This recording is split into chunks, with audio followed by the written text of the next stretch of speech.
Victoria Reynolds, back again with us Back again. to talk about another section of your book, Transcending Fear. Yes, And this section is Believe in Yourself. correct. It is so important for people to believe in themselves. What happens is that most people go through life, well, at least me, and probably a lot of other people out there, go through life believing in themselves based on other people's beliefs. So they don't believe in themselves. So they believe really in don't. somebody else's opinion. They believe in somebody else's beliefs about them and who they think they need to be rather than just believing in who they are. I think that's more common by far than ever believing in oneself. Yeah, I think most people go through life based on what they think other people think they need to be. Which can be a mess because you can't live up to everybody else's expectations and forget about your own. Yeah, it is actually impossible to live up to other people's expectations because every human being on the planet has different expectations. What's normal for one person is not normal for another person's. What one person expects is different than another person's. I mean, you can drive yourself insane trying to live up to other people's expectations. It's impossible. It is impossible. But how in the world do we get people to understand that inside of themselves is an expectation or a desire that's worthy for themselves, that they're worthy? Right. How do we get that across? Well, the first thing we need to do is start taking a look at our beliefs, and that is understanding the difference between what I call the difference between belief and truth. And in the book Transcending Fear, it's really based on the idea that there is only love and fear. There are only two real emotions on this planet. Everything we feel, every choice we make is either based in fear or it's based in love. So every emotion that is dark, oppressive, heavy, limiting is fear-based, and therefore it's a deception. Because fear isn't real. It's just our imagination. Fear is induced. Yeah. It's a deception. It's a lie, for lack of a better word. And every emotion that is supportive, that's light, that is expansive, is based in love. And it's real. That's what your truth is. So really, if we're going to start living this life that we absolutely love, it starts with believing in ourselves and believing our own truths and deciphering what beliefs we have, if they really are in alignment with what is true for us, or if they're just beliefs that other people placed upon us and we bought into as truth. Trying to live up to other people's expectations is an impossible situation. Yeah. Absolutely. Yeah. But a lot of people don't know the difference anymore because they're taught this is what you must do to be acceptable, and they internalize that. Tell me and tell them how they can start defining the difference between what someone else wants and what they want. Well, it's all about how it feels inside. It requires that you get really in touch with how you feel and how it actually resonates inside of you. So if what you're being told doesn't feel right for you, like on a gut feeling level, that's not you. It's not right for you personally. What's true for me isn't necessarily what's going to be true for you. And as long as we live our lives based on other people's standards of what's best for us, we can feel that misalignment inside of ourselves. And what a lot of people do is go against that feeling inside themselves because they want so desperately to be accepted by everybody else. And so they repress who they really are and what's really true for them on the expectations of other people. So they're actually willing to give up a certain amount of loss of self. Absolutely. Well, a lot of people never knew what self was because when they're really, really, really small, these expectations get placed on them when they're 2 years old, before they even really get to know themselves. And, parents who are parenting through what they think is love and at the same time forcing a child to be who they think the child needs to be. And in denying ourselves even when we're that small, we start to lose sense of self. I think most of us as kids have a pretty good idea who we are. And then by bits and pieces, we stop forgetting who we are because we're trying to meet the expectations of the shoulds. And shoulds are always fear-based. Shoulds are fear-based because if you don't do what you should, love will be withheld, acceptance will be withheld. Right. And those are basic human needs. So there again, are we not forfeiting bits of ourself to gain acceptance without realizing what we're doing? Precisely. Precisely. And so when we get to a point in our lives where we decide, I'm done, usually for a lot of us, it happens after the midlife rebirth, as I call it. The breakdown that happens before the breakthrough, and you finally go, I'm just done with living my life by other people's expectations. You just get to a point where you're grown up enough that you decide that I'm going to take responsibility for my life and it's time for me to be who I really am. And you really can get to that place in your life where you no longer care what other people think. Not in the sense that, well, I don't care what you think, kind of snotty and arrogant about it. It's about owning yourself and who you are and believing in yourself enough that it really doesn't matter. Yeah, so you get to a point in your life, I think a lot of us do, and those of us who have hit that midlife breakdown, that we can get to a point in our life where we're no longer driven by what anybody else thinks, and we feel good enough about who we are personally that we're no longer affected by what other people think about us. So what we think about us, finally, for the first time, can take precedence. Absolutely. And when what we think about ourselves takes the forefront, then the whole world opens up. A whole new world of opportunities opens up for us. So if we think about ourselves with respect, the same respect we'd like to receive, we're in a safety zone and we're going forward. Yes, and I hadn't thought about it in that kind of the golden rule, treat other people the way we want to be treated. How about treating ourselves the way we want to be treated?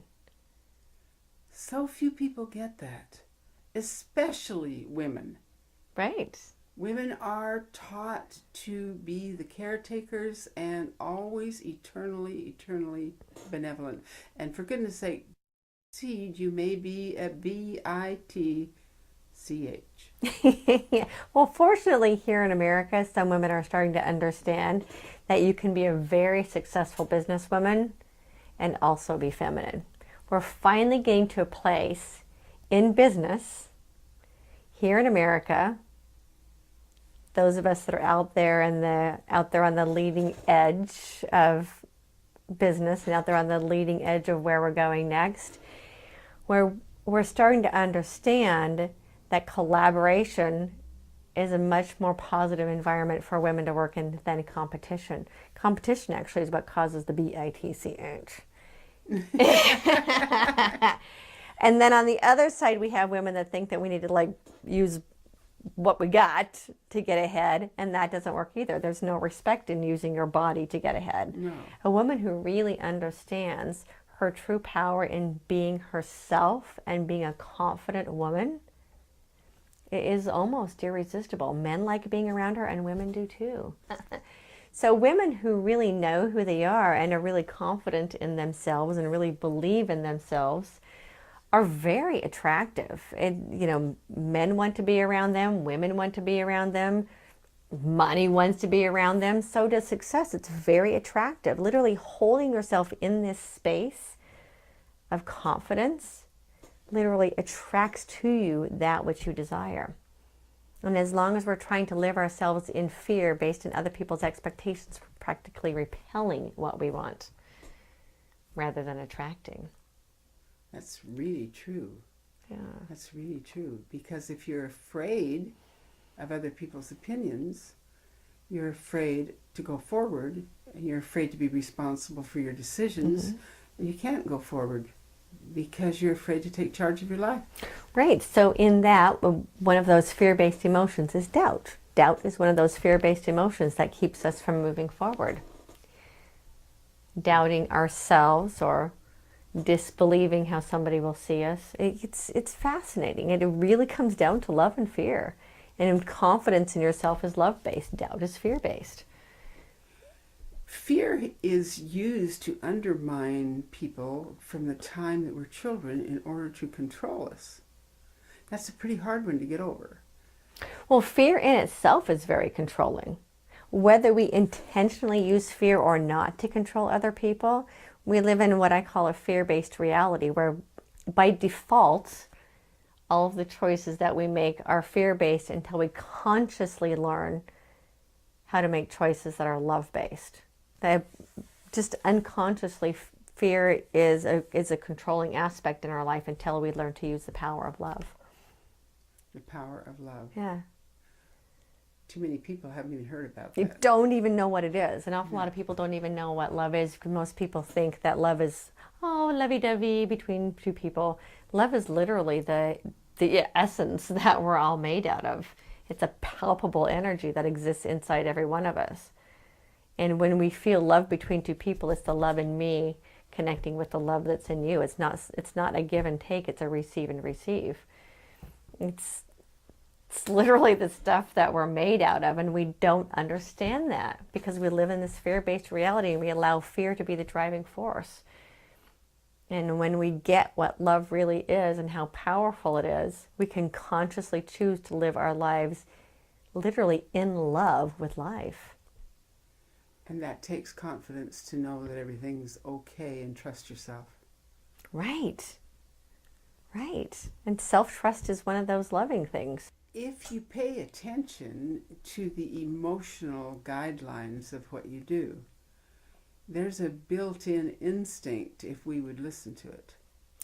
Right. And that built-in instinct is love-based. And that's amazing. Mm-hmm.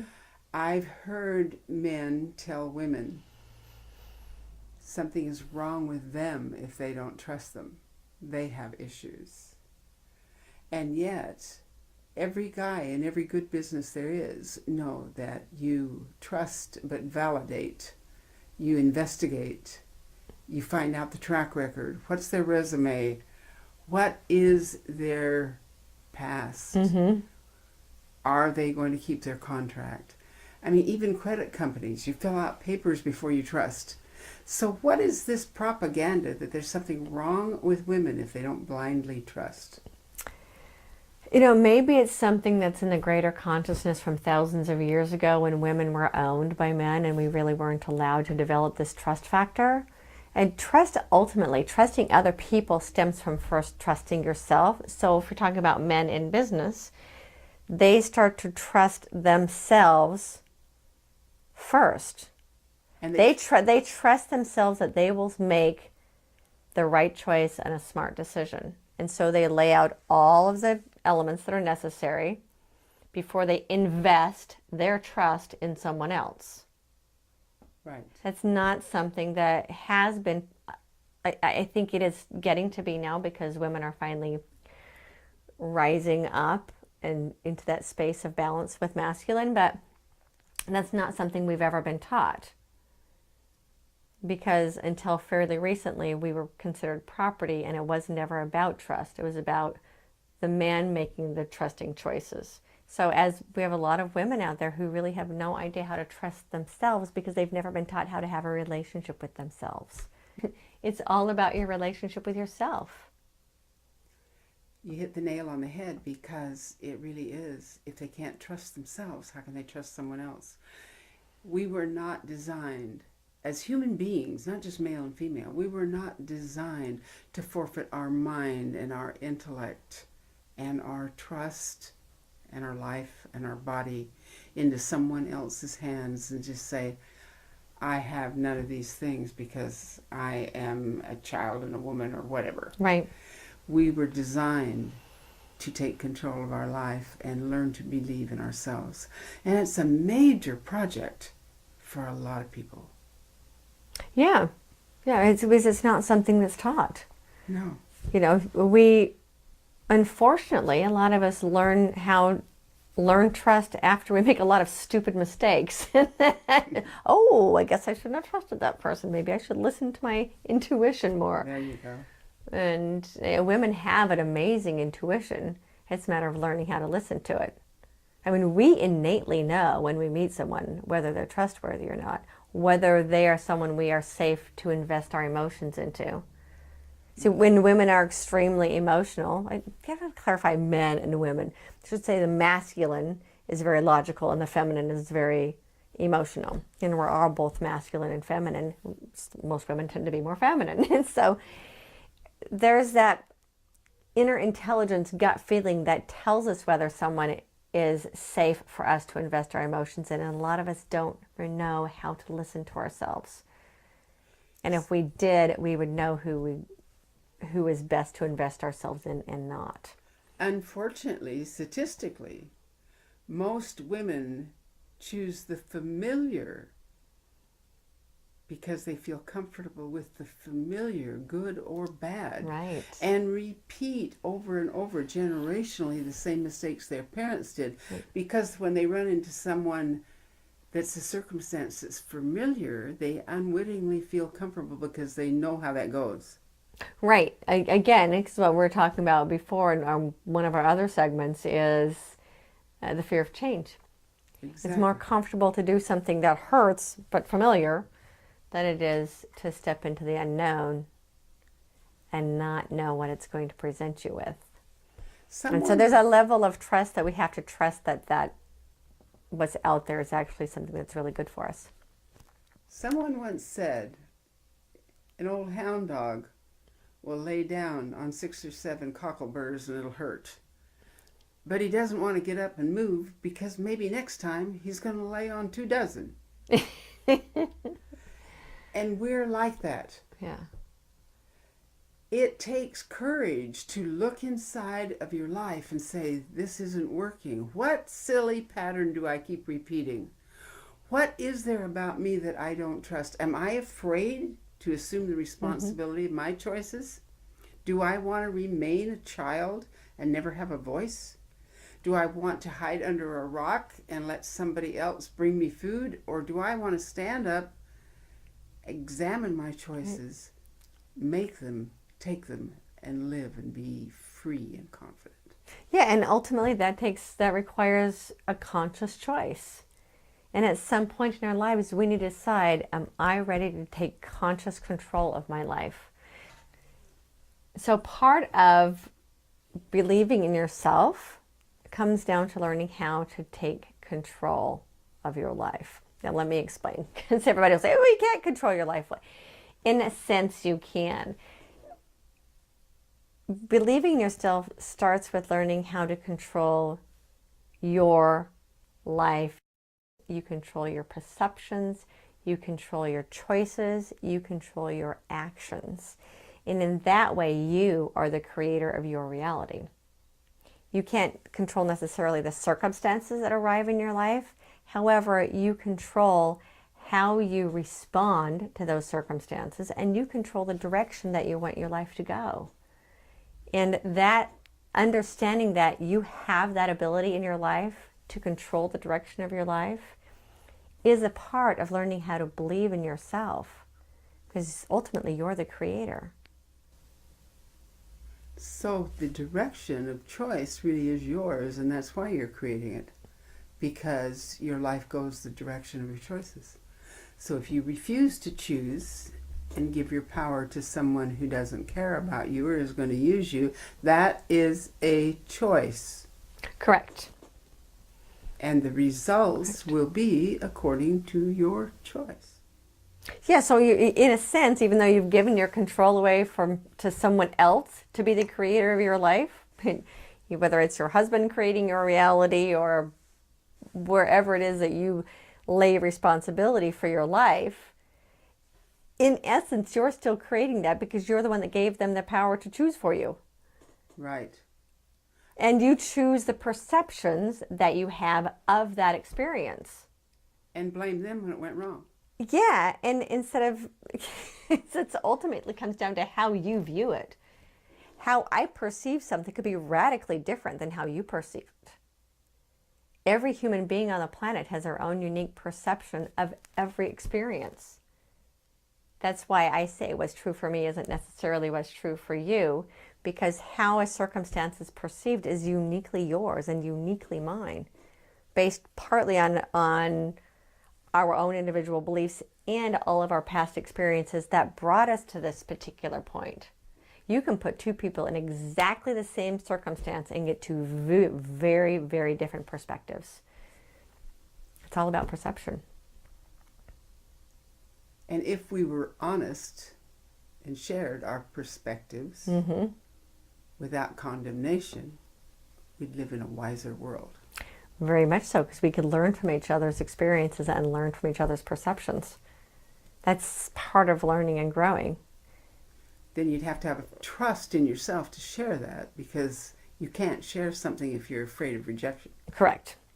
So part of that is owning the belief in yourself that what you see as your perception, and trust yourself that what you're saying is part of what could be good for the whole. Then you have to be brave enough to be honest about your feelings, and then you may be rejected, so that's scary. It's scary. So then fear rears its ugly head again. That prevents us from being ourselves. And that's a choice. That again is a choice, precisely. And you're once again responsible for the choice. Correct. And in that, you are again responsible for your reality. That's a good lesson. That is a very good lesson. Now, I realize that in this wonderful book that you wrote, that you have all sorts of exercises and pages of information to help people really grasp and move forward and take advantage of and incorporate into their lives these individual steps to help them become the master of their own destiny. Right. And to understand that every choice they make or refuse to make is still a choice. It's still a choice. And wittingly or unwittingly, we experience the cause and effect of our own behavior or lack of it. Right. And so ultimately we have the power. Talk a little about the power. Well, ultimately it's the power of love, but it's really the power of the freedom of choice. And ultimately, like I said, we're the ones that are the creators of our reality based on the power that comes with self-responsibility. And again, in believing in yourself. You know, when a child is put down to the point where they have no self-confidence and no self-belief, they are powerless, powerless. And with confidence, as we rebuild our confidence and understand our true worth, we become powerful. This is why this relationship with yourself is so vitally important. This self-confidence, self-respect is powerful. To understand self-respect is one thing. To do it is just beyond those that are really, really stuck. They think, it's not really beyond, but they think it is. So if they just sat down and started to write down all their qualities, it might help get them started. Absolutely. In fact, that's one of the tools that I recommend. So you go back through your life and you write down all of the successes that you've had in your life, because I don't care how much of a failure you think you are, there are going to be successes in your life. And as I said in the last session, if you go back through your perceived failures and write down the lessons that you learned from those perceived failures, which actually turns them into successes, write those down. Write down everything you succeeded at, every valuable lesson that you've learned. Write down the gifts that you were born with that you might have forgotten that you had. Go back to when you were a kid and think about the things that you loved doing when you were a kid. You know, for me, I didn't think I had any gifts that I was born with until I started writing, and then I remembered that I was an excellent speller. I was like a crazy, nerdy speller in school. I could, you know, you give me a big, long word and I could see it across my forehead. I was that freaky of a speller. Never saw that as a gift until I started writing. There's like a thesaurus in my head. That's great. It's great. But I never saw it as a gift. I never had any value attached to it because I was just a nerd that got straight A in English. But I never saw it as a gift. And as you're taking inventory, think about the things that people told you when you were a kid were your weaknesses, and they're probably your greatest strengths. So for example, when I was little, I was told I was too loud and that I talked too much. Hello? Why do you think I'm in front of a camera? Because I'm too loud and I talk too much. And I love it that I'm finally being able to be myself. What I was told were my weaknesses as a child are actually my greatest gifts. I found that to be true with myself. Right. I was always told that I was pig-headed and stubborn, just like my father. And my tenacity has been what has carried me. Strongest gift I have. I stick to it, and I'm determined, and I go forward. Excellent. That's it. A big part of learning how to really believe in yourself is to really question your beliefs.